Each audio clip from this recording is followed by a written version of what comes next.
Paper leak के मामले देश भर में बढ़ते जा रहे हैं। जितने रोजगार के अवसर नहीं मिलते उतने पेपर लीक हो जाते हैं और अभ्यर्थियों की जो तैयार मेहनत है वो धरी की धरी रह जाती है। हाल ही में बिहार की परीक्षा व्यवस्था से जुड़ा हुआ एक बड़ा मामला सामने आया है, जिसने पूरे सिस्टम को एक बार फिर से सवालों के घेरे में खड़ा कर दिया है। मामला एईडीओ परीक्षा से जुड़ा हुआ है। नमस्कार, मैं हूं अंजलि राठौर और आप देख रहे हैं न्यूज 18 का डिजिटल प्लेटफॉर्म। एईडीओ परीक्षा में गड़बड़ी और अनियमितताओं को लेकर गंभीर आरोप लगे हैं। इस पूरे मामले में बिहार लोक सेवा आयोग यानी कि बीपीएससी ने सख्त कदम उठाते हुए एमएसआई एजुकेयर प्राइवेट लिमिटेड को ब्लैकलिस्ट कर दिया है। इसके साथ ही आयोग ने कंपनी की बैंक गारंटी भी जब्त कर ली है। एईडीओ परीक्षा के दौरान कुछ संदिग्ध गतिविधियां और कदाचार की कोशिशें सामने आई थी, जिसमें इस कंपनी की भूमिका को अहम माना गया। जैसे ही ये मामला सामने आया, बीपीएससी ने तुरंत कार्रवाई करते हुए संबंधित कंपनी को कारण बताओ नोटिस जारी किया था। कंपनी से जवाब भी मांगा गया था, लेकिन आयोग को उसका जवाब संतोषजनक नहीं लगा। इसके बाद साक्ष्यों और जांच रिपोर्ट के आधार पर आयोग ने कड़ा फैसला लिया और कंपनी को ब्लैकलिस्ट करने का आदेश जारी कर दिया। इतना ही नहीं, इस पूरे मामले में एफआईआर भी दर्ज कराई गई हैं और अलग अलग जांच एजेंसियां अपने अपने स्तर पर जांच भी कर रही हैं। जांच में जो सबसे बड़ा खुलासा हुआ है वो ये है कि आयोग ने जो कर्मियों की ड्यूटी लगाई थी उनको ड्यूटी पर ना भेजकर रैंडम सूची बनाकर ड्यूटी लगाई गई। जिन लोगों को ड्यूटी पर परीक्षा केंद्र पर जाना था उनकी जगह दूसरे लोगों को तैनात कर दिया गया। इस गंभीर लापरवाही और संभावित साजिश ने परीक्षा की निष्पक्षता और पारदर्शिता पर बड़ा सवाल खड़ा कर दिया है। इसी वजह से मामला और ज्यादा गंभीर हो गया और जांच का दायरा भी लगातार बढ़ता गया।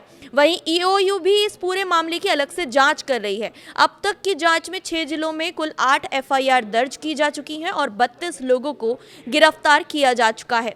पूछताछ के दौरान कई अहम जानकारियां भी सामने आई, जो इस पूरे मामले को और ज्यादा गहराई दे देती हैं। इन्हीं खुलासों के बाद अब बीपीएससी ने बड़ा फैसला लेते हुए एईडीओ परीक्षा की सभी 9 पालियों को रद्द कर दिया है और ये फैसला लाखों अभ्यर्थियों के लिए बड़ा झटका भी साबित हुआ है। लेकिन आयोग का ये कहना है कि परीक्षा की निष्पक्षता से कोई भी समझौता नहीं किया जा सकता। इस पूरे मामले को न्यूज 18 ने भी प्रमुखता से उठाया था, जिसके बाद आयोग और प्रशासन पर तेजी से कार्रवाई का दबाव बढ़ा था।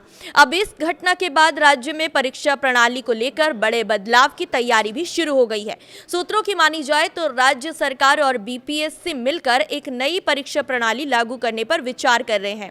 प्रस्ताव ये है कि अब मौजूदा एकल परीक्षा प्रणाली को समाप्त किया जा सकता है और उसकी जगह पर प्रारंभिक परीक्षा यानी कि जो पीटी की परीक्षा होती है और मुख्य परीक्षा यानी कि मेंस की जो व्यवस्था है वो लागू की जा सकती है।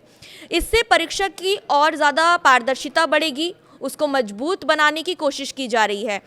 बताया ये जा रहा है कि बीपीएससी ने इस संबंध में सामान्य जो प्रशासन विभाग है उसको एक औपचारिक प्रस्ताव भी भेज दिया है।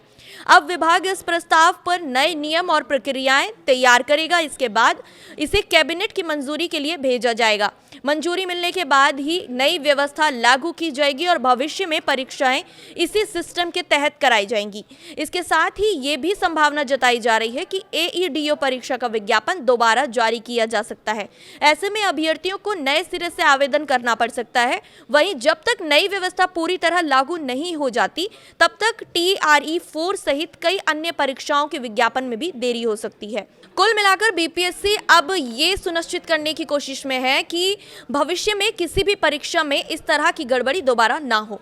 लेकिन ये बदलाव कितने प्रभावी होंगे और परीक्षा प्रणाली को कितना मजबूत बना पाएंगे, ये आने वाले वक्त के साथ ही पता चलेगा। फिलहाल इस वीडियो में इतना ही। नमस्कार।